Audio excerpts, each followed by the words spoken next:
serie parte del hecho de que el Evangelio es una palabra a la cual ninguno de nosotros podemos escaparnos. Es decir, que todos, sin importar la edad, el sexo, el grupo socioeconómico al que pertenezcamos, el tipo de vida que hayamos llevado, el Evangelio es para todos nosotros, incluso si tú ya eres cristiano.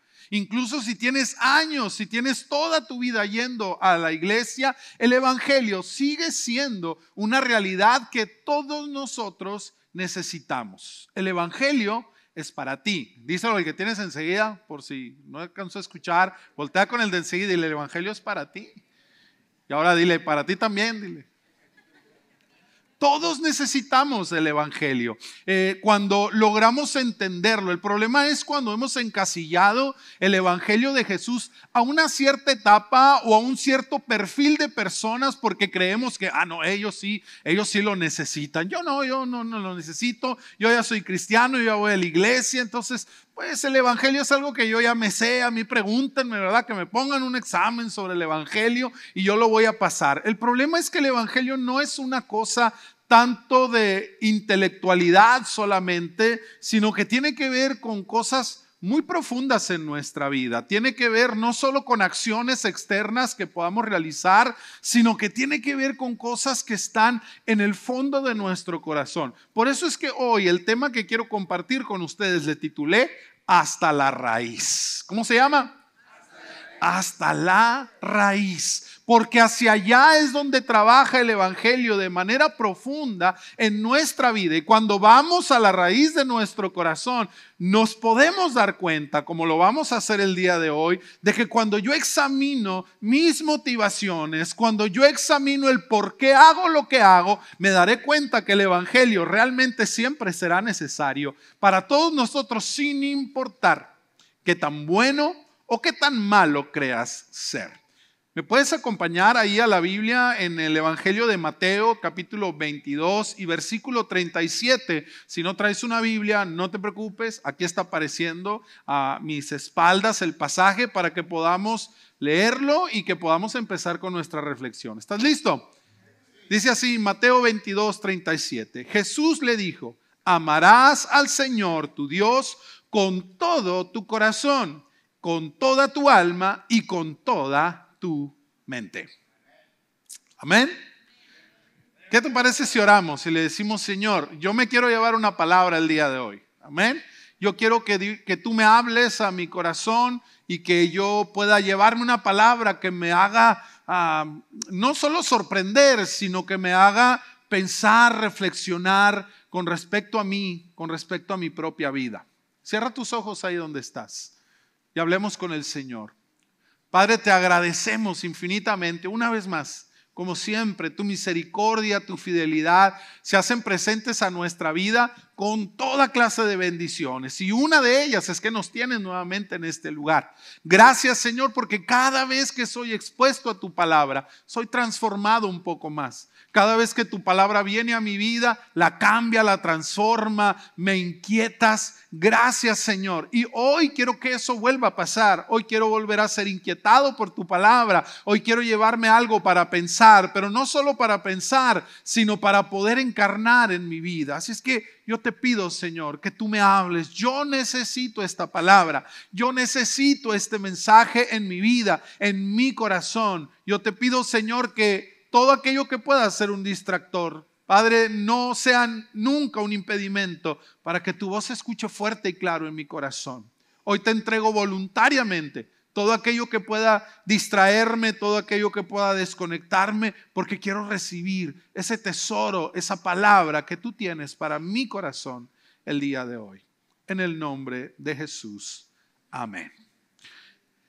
La pregunta importante en toda esta serie que estamos estudiando juntos, que acabamos de comenzar, son preguntas que necesitan una respuesta de verdad.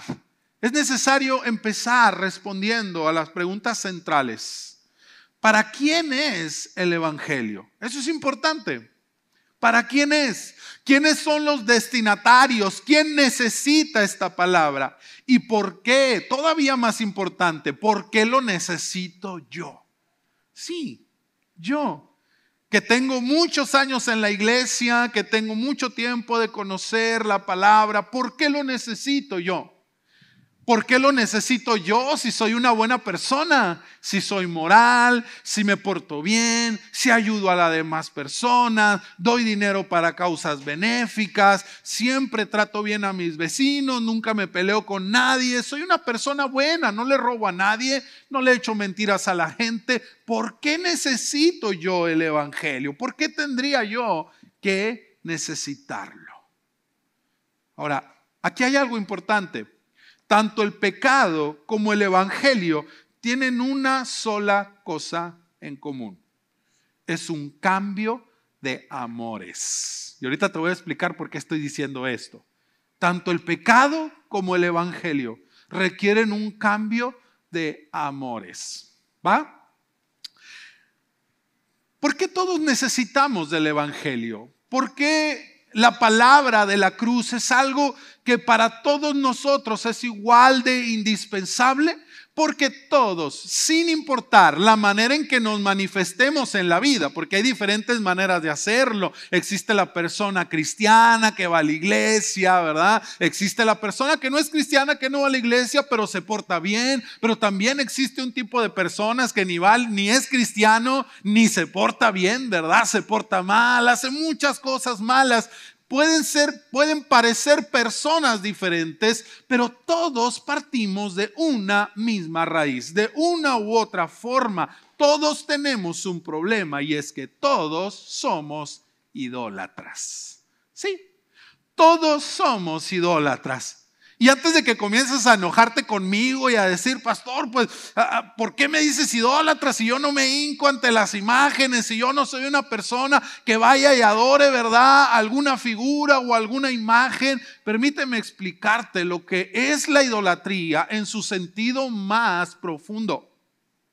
La idolatría no es solamente como la mayoría de nosotros piensa, que adoremos a una imagen hecha de algún tipo de material, sino que todos batallamos con algo a lo que los teólogos le llaman el ídolo raigal. ¿Qué es el ídolo raigal? Es esa tendencia en todos nosotros, los seres humanos, a darle a algo o a alguien la posición que solo le pertenece a Dios. Esa es la raíz de la idolatría. Cuando algo quiere ocupar o nosotros le damos el lugar que solo Dios debe de tener. Cuando alguien recibe el amor que solo le corresponde a Dios. Cuando nuestra obediencia y nuestra vida está dirigida por algo o por alguien que no es Dios. En español mexicano, para que nos entendamos bien, el espíritu raigal o el ídolo raigal significa que nuestro corazón es una fábrica de ídolos. Somos buenísimos para eso. Somos muy buenos para darle a alguna cosa el lugar especial de mi vida. Una gran facilidad para convertir en ídolo cualquier cosa. No tiene que ser mala, no tiene que ser una cosa mala para que podamos decir, eso es un ídolo. No, puede ser una cosa buena, puede ser una cosa noble. El problema no es eso, no es tan sencillo como es bueno o es malo. Es todo aquello que está en un lugar que no le corresponde. Ese es el ídolo raigal. Ese es el problema que todos nosotros, aunque seas güerito y tengas los ojos verdes y hables inglés, de todas maneras, mientras seamos seres humanos, todos compartimos esa misma tendencia. Somos idólatras por naturaleza. Y esa es la raíz de todo el pecado en nuestra vida. Cuando nosotros ponemos alguna cosa, buena o mala, en el lugar que Dios debe de tener y lo amamos más que a Dios y le ofrecemos nuestra obediencia más que a Dios, eso es un ídolo. Eso es un ídolo. Puede no ser una cosa mala, pero si no es Dios, es un ídolo. Ahora, el asunto es que la idolatría es la fuente de donde proviene el pecado. Es decir, todo pecado viene precedido por la idolatría, por un deseo que no va dirigido hacia Dios. por algo que yo quiero, por algo que yo pienso o por algo que yo obedezco, que no es Dios. Eso está en el fondo del corazón de todos nosotros, está en nuestros genes, desgraciadamente, es algo que todos compartimos. Solo cambia de expresión entre unos y otros, la manera en que idolatramos o la manera en que obedecemos a este ídolo raigal, solamente cambia de unos a otros. Por si no lo habías considerado, los 10 mandamientos, ¿cómo comienzan? ¿Cuál es el primero de los 10 mandamientos? A ver, 10 mandamientos, Éxodo, regresa un poquito, ya se fue muy adelante. ¿Cuál es el primero? No tendrás dioses ajenos delante de mí. No te harás imagen ni ninguna semejanza de lo que está arriba en el cielo, ni abajo en la tierra. No te inclinarás a ellas, ni las honrarás. ¿Por qué es el primero de los 10 mandamientos? ¿Por qué fue el primero que se le ocurrió a Moisés ahí escribir? No. Dios tenía una razón para lo que hace y siempre la tiene. Y si Él puso en primer lugar, como primer mandamiento, no tendrás dioses ajenos y no te harás ninguna imagen, es porque sabía que la idolatría es el inicio, es el comienzo, es la raíz de todos los demás pecados. La idolatría es el inicio, es el comienzo. Todo lo que yo hago que no agrada a Dios comienza así, como un deseo de estar aparte de Dios. Ahora, ¿por qué es importante que sepamos esto que te estoy diciendo? Porque es la raíz. Cuando no entendemos esto, vivimos atorados en una lista de esto es bueno o esto es malo, y entonces estamos allí, ¿verdad? Confundidos en que será bueno hacer esto o será malo hacer aquello, y empezamos a tratar de buscarle los pros y los contras lógicos de nuestra mente. ¿Por qué será malo hacer esto? No, pues porque le hace daño al cuerpo y porque esto y el otro. Pero entonces cuando algo no le hace daño al cuerpo, mi lógica se quiebra, ¿verdad? Es fácil entender por qué fumar es considerado un pecado. Pues sí, es que le hace daño al cuerpo, los pulmones, el enfisema y lo que tú quieras.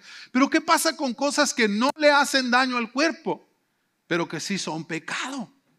Nuestra lógica se rompe cuando parte desde esa lista en la que muchos vivimos atorados. ¿Es bueno o es malo? Porque parte de mi lógica, de lo que yo creo que es bueno y es malo. Y eso comenzó desde el principio, desde el Edén. Y ahorita vamos a ver por qué te estoy diciendo esto. Muchos estamos atorados allí.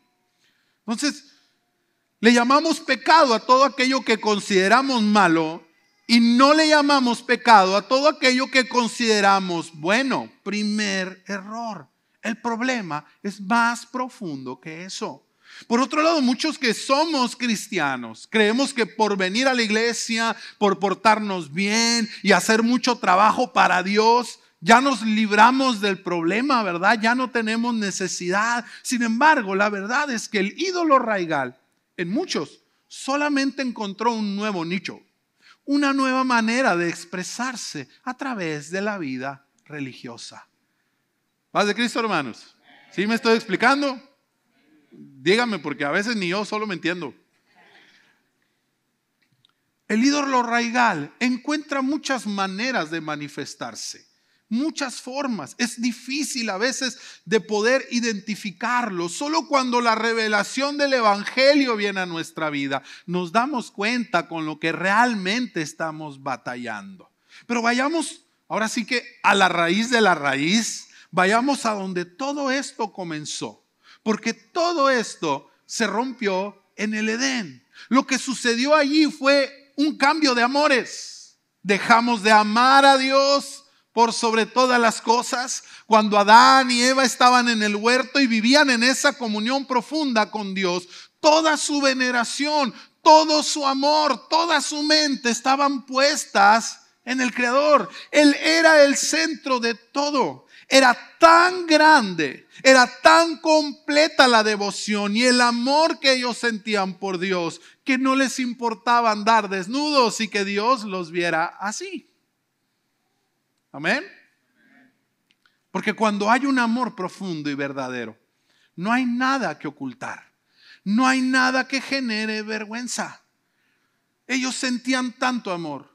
Era todo lo que amaban, era lo que más amaban en todo lo que veían. Y vaya que lo que veían debió haber sido muy hermoso, ¿ven? El huerto, los árboles, todo en un estado perfecto. Era algo admirable, pero nada ocupaba el lugar que Dios tenía en ellos. Pero en un momento todo cambió, porque los amores se partieron. El corazón del ser humano se partió. Y cuando el corazón del humano se partió y deseó otras cosas aparte de Dios, fue donde todo se echó a perder.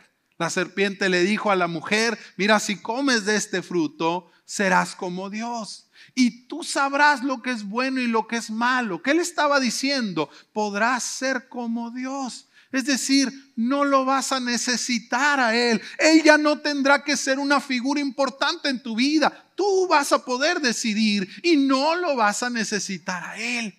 Y la Biblia dice que la mujer codició eso.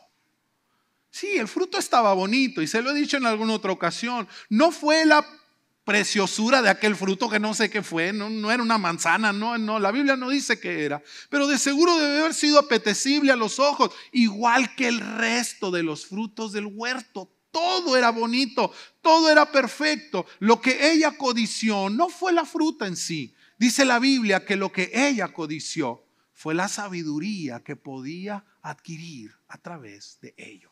La capacidad de ser Dios, la capacidad de tomar ella misma las decisiones, la capacidad de ella misma establecer los estándares de lo bueno y de lo malo. Y lo codició y lo amó más que a Dios. Estuvo ante la disyuntiva de escoger. ¿Qué prefieres? ¿Seguir amando a Dios? ¿Seguir dependiendo de Él completamente? ¿Seguir recibiendo de Él todo lo que tú tienes? ¿Confiando plenamente en Él? ¿O la sabiduría que te ofrece? La inteligencia, el juicio que te ofrece el comer del fruto del bien y del mal. Y los hombres amaron más el ser Dios ellos mismos. La idea, abrazaron la idea, la codiciaron, la idea de ser ellos mismos Dios. Y su corazón se partió. No dejaron de amar a Dios, pero Él dejó de ser el mayor amor de su vida. Su corazón se compartimentó, se partió en muchas partes, y cada una de esas pequeñas partes en las que se rompió se volvió el nicho para crear nuevos ídolos, nuevos dioses a los cuales obedecer, nuevas deidades pequeñas a las cuales rendirles amor y pleitesía. Y cuando eso sucedió, mis queridos hermanos y amigos, todo se arruinó.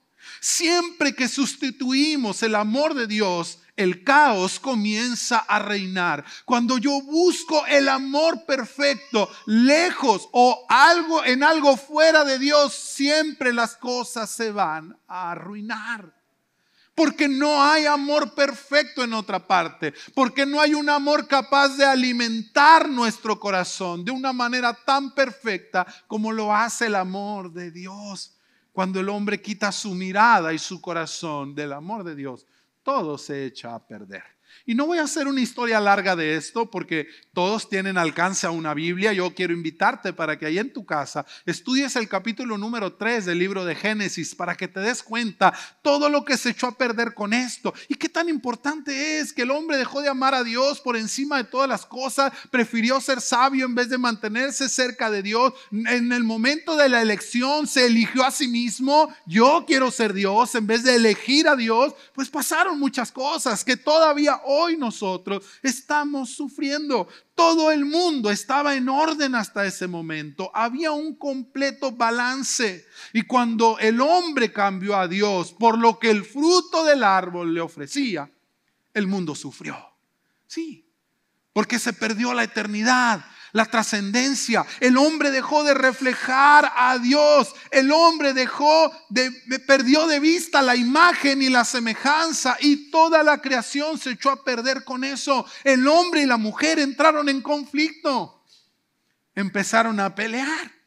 Lea el capítulo número 3. Le dice a la mujer, tu deseo será para tu marido y él se enseñoreará de ti. ¿Qué significa esto? Tu mujer siempre vas a tratar de dominar al hombre, pero el hombre te va a dominar por la fuerza. Por la fuerza. Y dígame si no es verdad. Ambas cosas son malas. Ni tan bueno es que la mujer siempre trate de dominar al hombre, como tan malo es que el hombre domine, pisotee por la fuerza a la mujer. Eso no es sino una consecuencia del ídolo raigal, de haber dejado a Dios como la primera esencia y haber abrazado nuestro propio deseo, nuestro propio beneficio en lugar de a Dios. Eso no es nuevo. El viernes platicaba con algunos de los muchachos, de los jóvenes que vinieron a la reunión, y les decía, los muchachos, la gente de su generación cree que todas estas ideas revolucionarias nacieron en su cabecita, ¿verdad? Y porque ellos son bien inteligentes y descubrieron, ¿verdad?, el hilo negro de la ecología y del cuidado del planeta y de la igualdad entre el hombre y la mujer. No, esas ideas son tan viejas como el Edén. Todo comenzó en el momento en que Dios dejó de ser el primer lugar en nuestra vida. La tierra fue maldita por la causa del hombre. Ya no produjo el fruto por sí solo. Ahora dijo, te va a producir cardos y espinas. Y ahora vas a comer el pan con el sudor de tu frente. Y un montón de cosas. Lea el capítulo 3, no me crea. Ahí está. Lea el capítulo 3. Todo se echó a perder en el momento en que los ídolos comenzaron a aparecer en nuestro corazón. La tierra se transformó en algo malo para el hombre. Y el mundo entero está roto porque nosotros estamos rotos. Nosotros nos rompimos primero. El cambiar a Dios por algo que no era Él, creyendo que nosotros podíamos ser Dios. La idolatría es el acto de poner algo o a alguien en el lugar que solo le pertenece a Dios. Y sí, sé que ya se lo dije varias veces, pero necesito que lo recuerde. Idolatría es siempre que yo pongo a algo o a alguien en el lugar que solo le pertenece a Dios. Y en esa base es sobre la que descansa el resto de nuestras expresiones de pecado. Póngale como usted quiera, póngale como usted guste, pero todo comienza cuando yo pongo a algo o a alguien antes que a Dios. Ahora, ahí en su carta a los romanos, el apóstol Pablo presenta 3 tipos de personas con expresiones distintas, pero que venimos de la misma raíz. Todos, haber dejado de amar a Dios con todo nuestro corazón. Mi corazón se partió. Y quedó tal vez en él una parte para amar a Dios, pero también empezaron a aparecer otras partecitas con las que me empecé a amar más a mí mismo, áreas de mi vida en las que yo amo más mi placer, en los que amo más mi reconocimiento, mi fama, en los que amo más mi amargura, mi venganza y mi deseo de justicia personal. ¿Has escuchado a alguien alguna vez decir, no, yo sí creo en Dios, sí amo a Dios, pero yo no puedo perdonar a tal o cual persona, no es posible? Como que algo no cuadra, ¿verdad? Algo ya no encaja. Cuando no puedes perdonar a alguien es porque hay un área en tu corazón que en vez de amar más a Dios, ama tu deseo de justicia personal. Me la tiene que pagar. No. ¿Cómo se va a ir de esta vida sin pagarla y me la tiene y yo se la tengo que cobrar, verdad? Porque me amo más a mí. Porque amo más mi deseo de justicia. Y como ese, existen muchísimos ejemplos, tantos como personas hay en este lugar. Todos nosotros tal vez tenemos un pedacito en nuestra vida en el que ya no amamos a Dios más que a el dinero. Porque sí está muy padre eso de que Dios proveerá y si buscas primeramente el reino de Dios y justicia, todas las demás cosas verán por añadidura. Se escucha muy bien, pero cuando voy al trabajo, no, es que...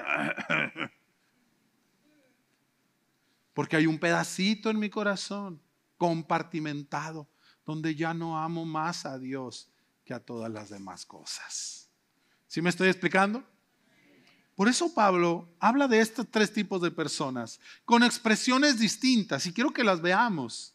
Porque todos compartimos la misma raíz. No importa en cuál de estas clasificaciones tú te puedas encontrar, todos tenemos la misma raíz. Y si todos tenemos la misma raíz, todos necesitamos la misma solución, el Evangelio. ¿Amén? ¿Estás listo? Número 1. Quiero ir a la carta a los Romanos. Acompáñame al capítulo número 1 y vamos a leer los versículos 21 al 23. Y aquí nos va a plantear dónde fue que comenzó todo este barullo, todo este asunto que le dio nacimiento. Si vamos a ver la planta, necesitamos empezar a verla por la raíz. Amén. Dice, es cierto, ellos conocieron a Dios, pero no quisieron adorarlo como Dios, ni darle gracias. En cambio, comenzaron a inventar ideas necias sobre Dios. Como resultado, la mente les quedó en oscuridad y en confusión. Afirmaban ser sabios, pero se convirtieron en completos necios. Y en lugar de adorar al Dios inmortal y glorioso, rindieron culto a, ¿qué? A ídolos que ellos mismos se hicieron, con formas de simples mortales, de aves, de animales, de cuatro patas, de reptiles, X, Y y Z. Ídolos que nosotros mismos nos inventamos. Ahí fue donde todo comenzó. Conocimos a Dios, pero no lo adoramos como a Dios. Y en vez de rendirle adoración a Dios, de ponerlo a Él en el primer lugar, nos hicimos imágenes a las cuales adorar. Ahora, quiero reiterar, no estoy refiriéndome aquí a hacerme una figura de yeso, de madera o de un cuadro, porque cuando nos cerramos en eso, pues decimos, no, yo no soy idólatra, yo no tengo ningún monito, ¿verdad? En mi casa, pero sí los tengo acá. Me los hago en mi mente. Me creo ideas equivocadas acerca de Dios. Ideas como que no, Dios no me ama a mí. Ideas retorcidas sobre Dios, como que Dios no se mete en cuestiones de trabajo. A Él no le importa lo que yo hago en mi trabajo. Dios es allí en el templo el domingo a las 11 de la mañana y a la 1 que me salgo ya. Ahí ya no entra Dios. Ideas equivocadas de que Dios no está en esas áreas de mi vida donde yo no lo quiero tener. Amén. Y eso hace que nuestro corazón se llene de oscuridad y como resultado creamos ídolos, porque necesito un ídolo. Cuando quito a Dios de su lugar y mi corazón se compartimenta, esos huequitos necesitan ser llenos, porque el ser humano fue hecho para adorar. Amén. Dice el apóstol Pablo que fuimos creados, ¿para qué? Para la alabanza de la gloria de su nombre. ¿Qué quiere decir? Que todo ser humano, lo reconozca o no, fue hecho para adorar. Necesitamos creer en algo. Hasta los que dicen que no creen en nada necesitan fe para poder afirmar eso. Su ídolo se llama sabiduría personal, inteligencia humana. Aunque digas que no, todos adoramos a algo. Todos tenemos necesidad de reverenciar, porque mi corazón creó huecos y esos huecos necesitaban un ídolo. Y cuando quitas a Dios de ese lugar, necesitas poner algo en su lugar que lo compense. Si tú no llevas a Dios a tu trabajo, necesitas un ídolo. Si tú no llevas a Dios a tu vida matrimonial, necesitas un ídolo. ¿Sí me estoy explicando? Si tú no llevas a Dios a todas tus relaciones, siempre necesitarás un ídolo. Por eso ese fue el primer problema que nos llevó a todos los demás, que dejamos a Dios de lado. Y nos hicimos imágenes de cosas visibles, dice, de cosas terrenales, semejanzas de cosas terrenales, para poder venerar y obedecer y poder vivir de acuerdo a eso. Dice Pablo, el justo vivirá por la fe. Y el injusto también. También vive por lo que cree. También vive de acuerdo a una creencia, lo entienda o no lo entienda, sea consciente o no. Todos vivimos de acuerdo a una creencia. Y cuando mi creencia principal no es Dios, algo más tendrá ese lugar. Esa es la raíz. ¿Quedamos? Primer tipo de persona que Pablo menciona, Romanos capítulo 1, versículos 28 al 31 dice, por pensar que era una tontería reconocer a Dios, Él los abandonó a sus tontos razonamientos y dejó que hicieran cosas que jamás deberían hacerse. Se llenaron de toda clase de perversiones, pecados, avaricia, odio, envidia, homicidios, peleas, engaños, conductas maliciosas y chismes. Son traidores, insolentes, arrogantes, fanfarrones y gente que odia a Dios. Inventan nuevas formas de pecar y desobedecen a sus padres. No quieren entrar en razón, no cumplen lo que prometen. Son crueles y no tienen compasión. Qué fea persona, ¿verdad? Pablo se refiere en esto a lo que nosotros pudiéramos llamarle al inmoral. A ese que vive así, mira, se deja ir. No voy a decir cómo porque luego se ofenden. Pero digamos que se deja ir.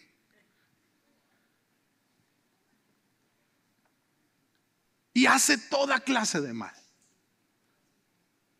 Toda clase de pecado.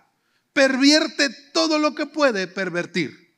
Son avariciosos, odian a todo el mundo, envidian a los demás, son homicidas, se pelean, engañan, fraudean a todo el que se le pone enfrente. Tienen conductas maliciosas, es decir, siempre están pensando mal, siempre están ideando males, son chismosos. ¿Padre Cristo? Traidores, insolentes, arrogantes, toda clase de malas conductas. Habla de esas personas que viven inmersas en toda clase de cosas perversas, que le dan rienda suelta a sus deseos y eso desencadena toda clase de conductas inapropiadas. ¿De dónde viene? De haber dejado a Dios de lado. Ellos pensaron que era una tontería reconocer a Dios y Dios los dejó. Si no me quieres escoger a mí, yo no puedo hacer nada. ¿Sabe? Todavía a estas alturas del partido existe mucha gente que pregunta, ¿por qué hay tanta maldad en el mundo? Si dicen que Dios es bueno y que nos ama tanto, ¿por qué hay tantas guerras? ¿Por qué hay tanta enfermedad? ¿Por qué hay tanta carencia? ¿Por qué hay tanta maldad en el mundo? Bueno, por eso, porque Dios nos ama. A ver, pero eso está muy raro. Claro, porque cuando alguien ama de verdad, quiere ser elegido, ¿sí o no? Quiere ser escogido. Quiero que me amen, pero no a la fuerza. Yo no te voy a obligar. Si yo te amo de verdad, no voy a obligarte a que me elijas. Tú vas a tomar tu decisión. Porque tú puedes decir, bueno, ¿y por qué si Dios no quería que el hombre escogiera el árbol del conocimiento del bien y del mal? ¿Por qué lo puso allí? ¿Por qué lo dejó en el huerto? Por eso. Porque Él quería ser elegido. Que lo escogiéramos. Que decidiéramos por Él, que hubiera otra opción para que nosotros pudiéramos decidir en nuestro libre albedrío amarlo más a Él que a cualquier cosa que nos pudieran ofrecer. ¿Sí vamos bien? ¿Por qué hay tanta maldad en el mundo? Porque el hombre lo escogió así. Porque decidimos quitar a Dios del lugar que a Él le correspondía. El problema es que, como dijo el tío Ben, ¿verdad? Con todo gran poder viene una gran responsabilidad. Y las consecuencias de nuestras acciones son el resultado directo de nuestras decisiones. La persona inmoral es el resultado de que Dios dijo, bueno, no me elegiste a mí, va, date, como dicen ahora, ¿no? Déjate ir con todo. No te detengas, yo no te voy a detener. ¿Sabe? Hace unos días estaba escuchando una canción cristiana que a lo mejor le puede gustar mucho, lo voy a mencionar con mucho respeto, pero suelo ser así muy analítico a veces con las cosas. Perdóneme. Y que decía, háblame, muéstrame que si yo estoy mal, deténme, como diciendo, deténme si estoy haciendo algo malo. Y decía, pues, qué fácil, ¿no? Yo voy a hacer cosas malas, Señor. Si ves que es malo, deténme, párame ahí, ¿no? Si voy a ir a hacer pecado ahí, que se me ponche la llanta del carro para que no llegue. No funciona así. Dios nunca va a obligarnos a hacer lo bueno. nos va a redarguir, nos va a guiar, pero a final de cuentas la decisión es mía. Y cuando alguien reiteradamente decide no escoger a Dios, Dios dice, me duele, no me gusta, pero te amo. Es tu decisión. Es tu decisión. Tú sabes lo que vas a hacer y lo que no. Yo quiero que hagas lo bueno. Dice el Señor, yo pongo delante de ti dos caminos, el de la vida y de la muerte. Yo te aconsejo que escojas el de la vida para que vivas, pero tú decides. Por eso las consecuencias son nuestras. Primer tipo de persona, la inmoral.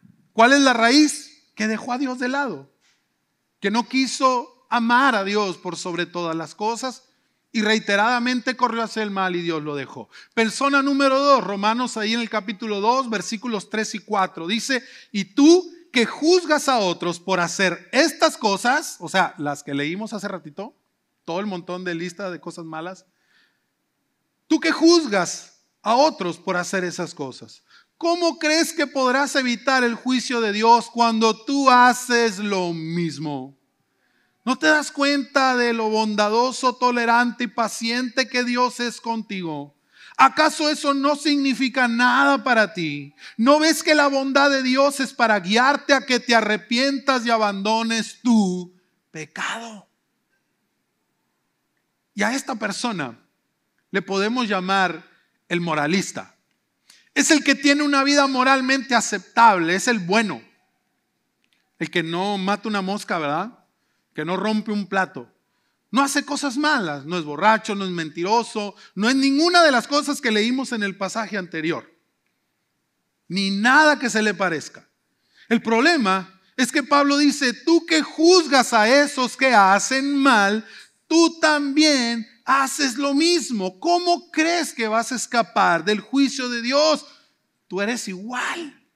Y tú puedes decir, bueno, pero yo no hago esas cosas. Yo no hago ninguna de esas cosas feas que dijo el pastor ahorita. Yo me porto bien, yo hago cosas buenas. Sí, tal vez no tienes los mismos frutos, pero tienes la misma raíz. El moralista cree que su mérito está en ser bueno. Cree que Dios debería aceptarlo porque él se porta bien y no como esos cochinos. Sin embargo, no es más que en el fondo un deseo de aceptación. Y eso, mis queridos, es un ídolo. Yo quiero que me acepten. Queremos que vean que merecemos un lugar en la sociedad. No, yo sí soy una persona respetable, yo sí soy una persona que la gente debe de aceptar. A mí nadie me debe hablar mal, ni me debe de juzgar, porque yo soy una buena persona. Y tal vez tú puedas decir, pastor, pero yo no juzgo a la gente. Yo no me meto con las personas que hacen mal. No, tal vez no lo dices directamente, pero en el fondo, todo moralista abraza un sentido de superioridad. Yo no soy tan malo, yo soy bueno. Y allí ya estás emitiendo un juicio. Cuando tú dices yo soy bueno, estás dando por sentado que hay alguien que es más malo. Amén. Hay algo que es más malo. Tal vez tú no criticas directamente a los demás, pero al creer que eres bueno, ya determinas que otros son malos. Ahora, cuando tú dices el evangelio no es para mí porque yo soy bueno, estás poniéndote en una categoría superior al del pecador inmoral. Esos, los borrachos, esos, los mentirosos, los perversos, ellos necesitan el evangelio. Yo soy una buena persona. Ya estás emitiendo un juicio. Estás demostrando que al igual que el pecador inmoral, tú tienes en tu corazón un ídolo raigal. Se puede llamar como tú quieras: deseo de aceptación, superioridad moral, honor, justicia personal. Llámalo como tú quieras. La Biblia le llama ídolo. El creer que tienes una vida buena. A mí me va bien. Hay gente que cree que no necesita el evangelio porque le va bien en la vida. No me va mal. tengo una buena familia, tengo dinero, me va bien en mi trabajo, tengo un negocio, las cosas marchan bien. Es que al que obra bien le va bien. Así dice el mundo, ¿verdad? Así dice la gente, al que obra bien le va bien. Es que te va bien porque pues, hace las cosas buenas. Pero ¿qué pasa cuando a alguien bueno le va mal? ¿Cómo explicamos? Porque eso existe, amén. Hay gente buena a la que le pasan cosas malas. Y ahí es donde nuestra lógica se nos quiebra, ¿no? Como que el ídolo se cuartea un poquito. Porque ¿por qué me pasa esto a mí? ¿Alguna vez lo has preguntado? ¿Alguna vez ante una circunstancia complicada te has preguntado, ¿por qué me pasa esto a mí? ¡Qué injusto! ¿Amén? ¿O lo has escuchado? Porque el ídolo de la moralidad se quiebra cuando no surgen las cosas como nosotros pensamos. Porque creo que el que me vaya bien es un pago directo de mis buenas acciones. Pero ¿qué dice la Biblia? ¿No te das cuenta que no es tu buena acción, sino la bondad de Dios tratando de atraerte hacia el arrepentimiento? ¿No te das cuenta que el que te vaya bien no es el resultado de tu ídolo? No es tu ídolo el que te está haciendo que te vaya bien, es la bondad de Dios. El libro del profeta Oseas nos presenta una idea muy peculiar en este respecto. Oseas fue un profeta de Dios aunque el Señor lo mandó a que se casara con una mujer adúltera. Porque él iba a mandar un mensaje muy fuerte. Israel, el pueblo de Dios al que Dios bendecía, comenzó a adorar ídolos. Porque dijeron, ellos son los que nos dan. No es Jehová, es Baal, el Dios de la productividad, el Dios de las cosechas, el Dios de la fertilidad. Él es el que nos da el trigo, el aceite y el vino. Y dejaron a su primer amor. Y entonces el Señor le dice a Oseas, ve y busca una mujer querida de sus amantes y cásate con ella. Y dice, Señor, pues va. Te voy a hacer caso porque tú me lo estás pidiendo, pero pues ahí te encargo, ¿no? Que la repares ahí, que la arregles. Pero resulta que no. O sea, sí se casó con ella y vivieron felices un ratito y al rato ella volvió otra vez con sus amantes. Y o sea, ay Señor, pues falló el asunto. No, ve y búscala. ¿Cómo que ve y búscala? Sí, ve y búscala. Y no importa que no esté contigo, tú dale. Tú cumple tu compromiso como esposo y dale lo que necesita. Pero Señor, o sea, allá anda con medio mundo, ¿cómo voy a quedar yo? Pues igual que yo. Israel cree que son sus amantes, sus ídolos los que lo alimentan. Siempre he sido yo. Y no importa que ellos lo reconozcan o no lo reconozcan, yo lo sigo haciendo. Pero el día en que yo la lleve al desierto, ella se va a dar cuenta que sus ídolos jamás fueron sus proveedores. Siempre fui yo. ¿Sí me expliqué?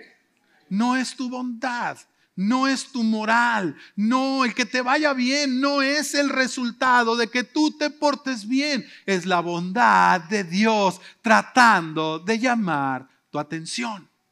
¿Por qué? Porque al inmoral, ¿cuál es la manera en que Dios lo hace que llegue al arrepentimiento? Cuando llega al cúmulo de su pecado y cuando las consecuencias llegan a su vida. Desgraciadamente a veces al pecador inmoral le tiene que pasar algo muy malo para que recapacite. Pero no trabaja igual con el moral. Al moral lo llena de bendiciones para que él reconozca que es Dios el que lo bendice, que no es el que yo me porto bien. Porque el problema del moralista es que ha creado un ídolo en su corazón que se llama buena conducta, honorabilidad, buena moral, buena presencia, buenas palabras. Y cree que de allí viene. Y eso es idolatría. Y la idolatría es la que destruyó todo desde el principio. ¿Sí vamos bien? Moralista. Igualmente, viene de la misma raíz, un ídolo en un corazón compartimentado que necesita creer y adorar y confiar completamente en algo o en alguien que no es Dios. El moralista tiene también otro ídolo, él mismo. Yo soy bueno. Yo soy bueno. Toma un concepto que es propio de Dios y lo hace suyo. Ese es el resultado cuando los hombres dejamos a Dios y nos ponemos a nosotros en su lugar. Tomamos sus conceptos y los hacemos nuestros para cometer cosas que no son agradables a Dios. Ese es el principio de todo. Lo podemos aplicar a cualquier circunstancia, a cualquier situación. Quiero mencionar algo y lo voy a mencionar con mucho respeto y con mucho cuidado. Pero si te das cuenta, ¿cuál es el argumento? ¿Cuál es el argumento que utilizan las personas que defienden la idea del aborto? Este es mi cuerpo. Y utilizan ese argumento para quitarle la vida a alguien para no perder la mía. ¿Amén? Pero ese argumento no es de ellos.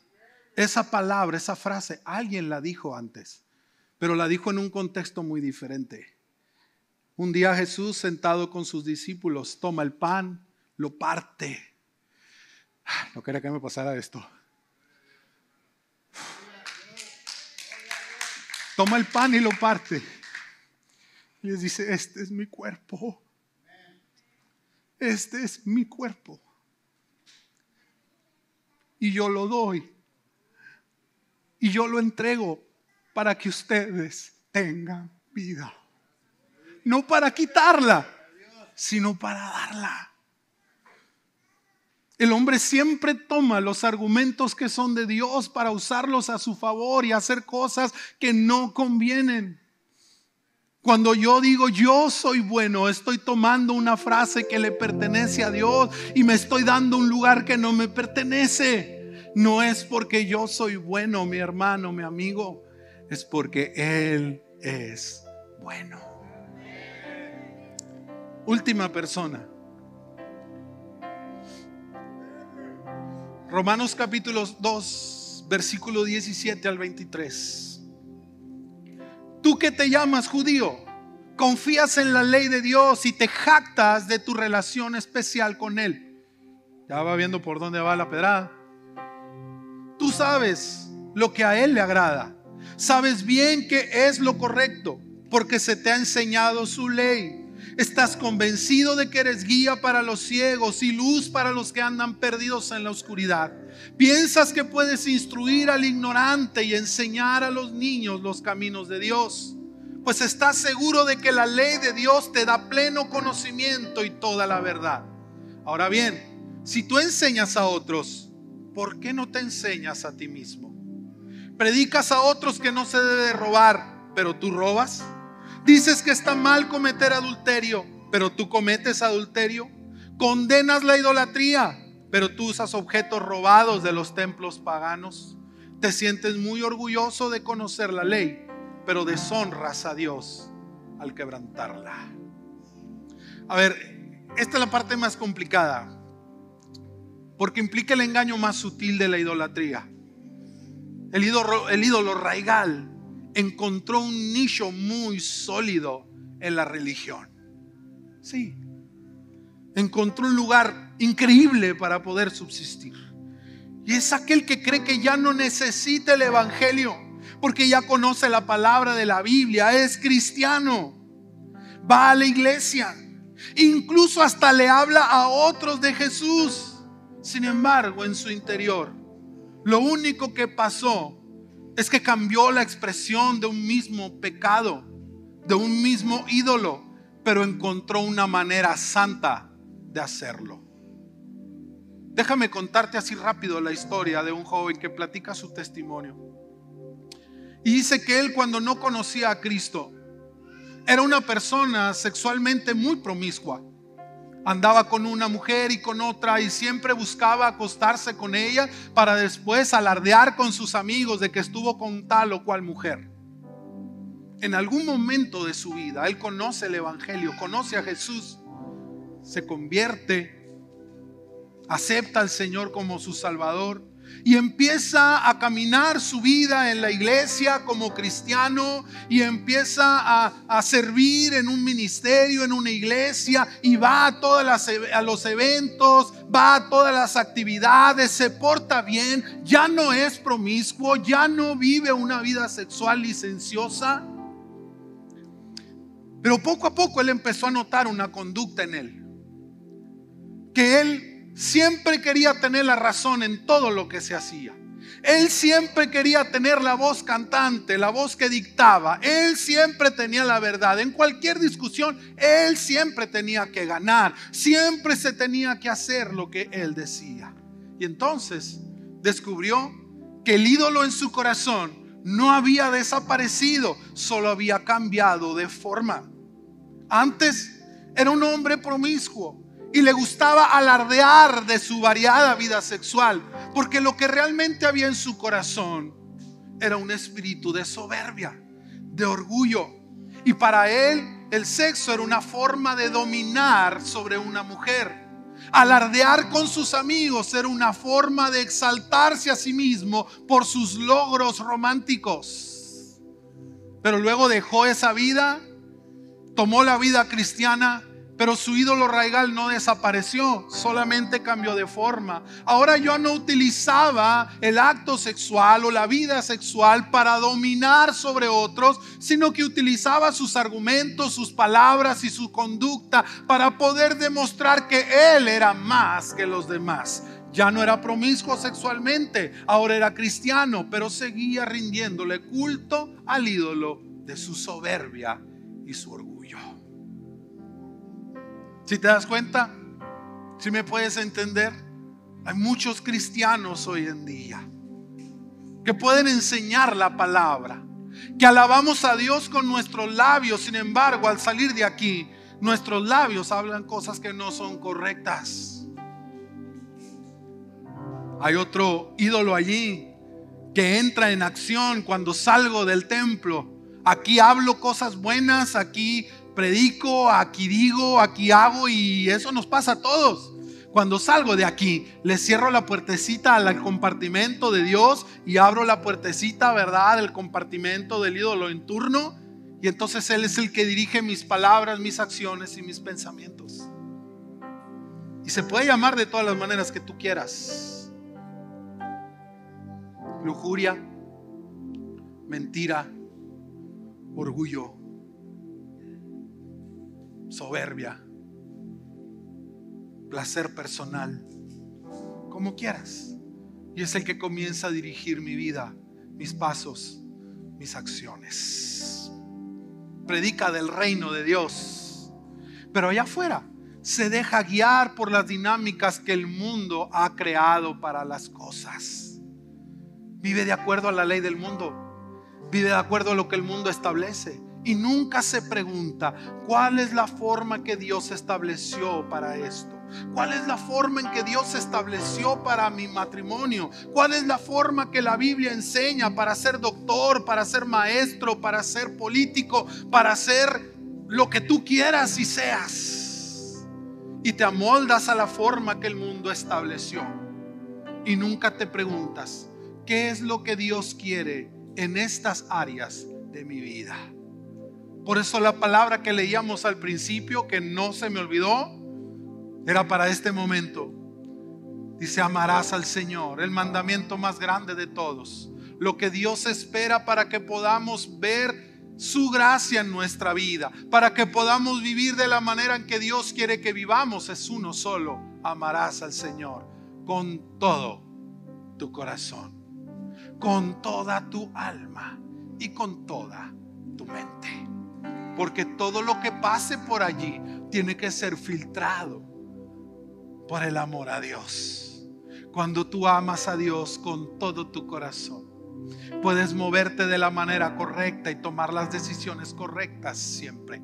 Porque cuando tú amas a Dios, entonces empiezas a tener en ti la mente de Cristo. ¿Qué dice Pablo? Todo lo juzga, todo lo discierne, y Él no es juzgado por nadie, porque se mueve en una dimensión diferente. Todo lo demás, aparte de eso, no es sino el resultado de una vida religiosa que no adora a Dios, se adora a sí mismo, que no busca estar bien con Dios, busca callar su conciencia.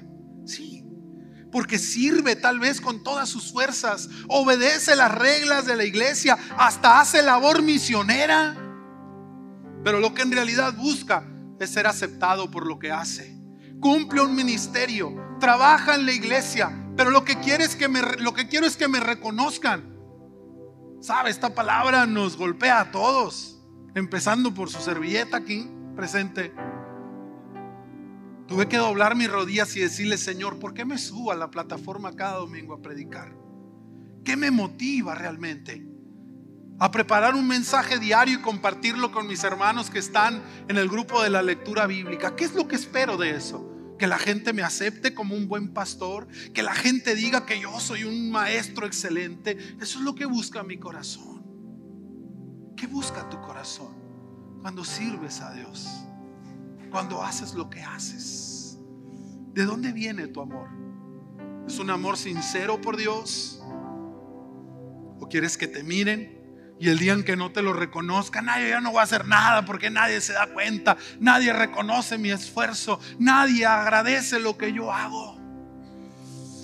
Es el ídolo en tu corazón, que sirve pero no a Dios, se sirve a sí mismo. Y tal vez lo podemos disfrazar de muchas cosas. Puede tener una apariencia de gran piedad, pero la raíz sigue siendo la misma. El fondo sigue siendo el mismo. Ese ídolo raigal, el amor a nosotros mismos, el deseo de aceptación, el deseo de ser correcto, de que la gente me reconozca. Mis hermanos, mis amigos, amados, queridos, somos idólatras por naturaleza. Nuestra raíz es la misma. Por eso todos necesitamos el evangelio. Porque sabes, el evangelio es lo único que tiene el poder suficiente para dominar el poder del ídolo raigal en cada uno de nosotros, para arrancar de raíz el problema del pecado. Por eso Jesús dijo que el mandamiento más importante es que debemos amar a Dios con todo nuestro corazón, con toda nuestra alma, nuestra mente y nuestras fuerzas. Porque a partir del pecado en el Edén, nuestro corazón se compartimentó y esos lugares vacíos se volvieron espacios pequeños para dioses pequeños, ídolos pequeños que sin darnos cuenta nos gobiernan. El yo, el placer personal, como sea que se llame, el deseo de aceptación, la superioridad, el renombre, la venganza, la justicia personal, la amargura, llámalo como tú quieras. El caso es que le damos poder para gobernar nuestra vida. Y no importa cómo se manifieste, aun si es de maneras piadosas, a Dios nadie podemos engañarlo. El evangelio nos lleva de regreso a un corazón que solo ama a Dios y lo ama por encima de todas las cosas. No quiere decir que vas a dejar de amar a tu familia o que dejes de amarte a ti mismo. No, significa que tu amor máximo será solo para Dios y que de Él dependen todas las relaciones con las demás personas. No significa que ya no vas a sujetarte a las reglas de la sociedad. Significa que lo harás por las razones correctas. Dice Jesús: para que vean sus buenas obras, pero para que glorifiquen a vuestro Padre que está en los cielos. Mis amados, termino con esto. Tú y yo necesitamos el evangelio. No importa quién seas. La idolatría ha hecho que todo se pierda. La idolatría en nuestro corazón es la que ha hecho que el mundo se destruya tal y como lo está haciendo. Solo el evangelio puede llevarnos de vuelta al orden. Si me escuchaste, ¿verdad? Solo el evangelio puede llevarnos de vuelta al orden, al lugar, al tiempo, a la era en que Dios tiene supremacía y que nosotros somos verdaderamente libres.